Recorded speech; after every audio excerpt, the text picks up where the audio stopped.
কিন্তু আমরা সংসদ বর্জন করি নাই। বিএনপির সমস্ত ভুলই ছিল মানুষকে ধোঁকা দেওয়া এবং প্রতারণা করা। আমাদেরকে সুযোগ দেওয়া হয়েছিল প্রথমে 2 মিনিট। আমরা প্রতিবাদ করে বললাম যে 2 মিনিটে তো কোনো বক্তব্য উপস্থাপন করা সম্ভব নয়।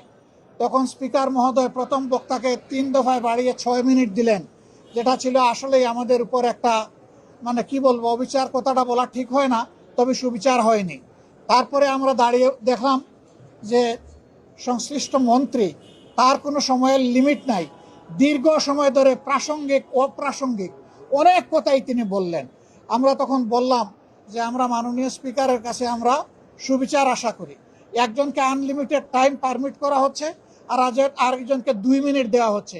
মাননীয় স্পিকার, আমরা প্রস্তাব দিচ্ছি উভয়কেই পর্যাপ্ত সময় দেওয়া হোক। হ্যাঁ, সময় বাড়ানো হয়েছে, কিন্তু বিরোধী দলের জন্য সময় বেঁধে দেওয়া হয়েছে। 10 মিনিটের বেশি কথা বলতে পারবেন না। মন্ত্রীরা যখন দাঁড়িয়েছেন তাদের জন্য সময়ের কোনো লিমিট ছিল না, তারা আনলিমিটেড কথা বলেছেন। এই রকম ভারসাম্যহীনভাবে আজকে আমাদেরকে দিনটা অতিক্রম করতে হয়েছে। আমরা জনস্বার্থে আমরা সুস্পষ্টভাবে আমাদের আপত্তি জানিয়েছি যে আমরা বিচার বিভাগকে স্বাধীন হিসাবে দেখতে চাই।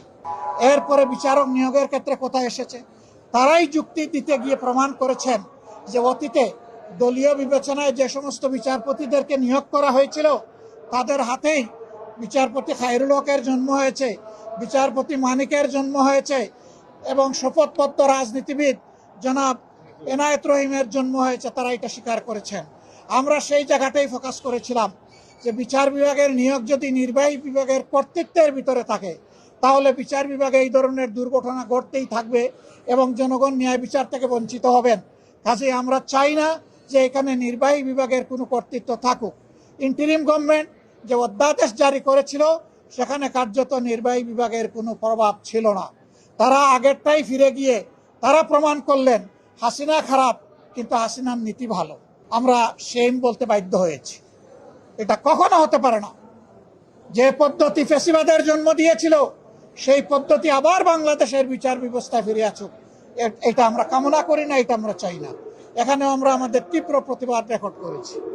শুধুমাত্র টুটার মেজরিটির বলে পাশ করা হয়েছে, তারই প্রতিবাদ জানিয়ে নিন্দা জানিয়ে আমরা সংসদ থেকে ওয়াক আউট করেছি।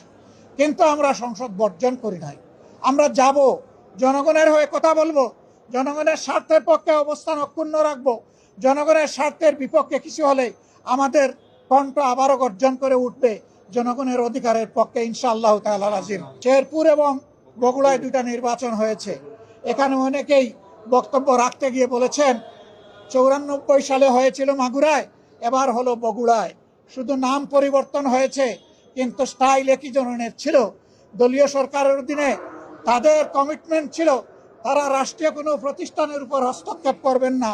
আজকে কি হয়েছে জনগণ দেখেছে। শেরপুর 3 আসনে এর আগেও আপনারা জানেন আমাদের একজন সহকর্মীকে হত্যা করা হয়েছিল, একটা উপজেলার একজন সেক্রেটারি মৌলানা রেজাউল করিমকে। আজকে আরেকটা উপজেলার একজন সেক্রেটারিকেও হত্যা করা হয়েছে।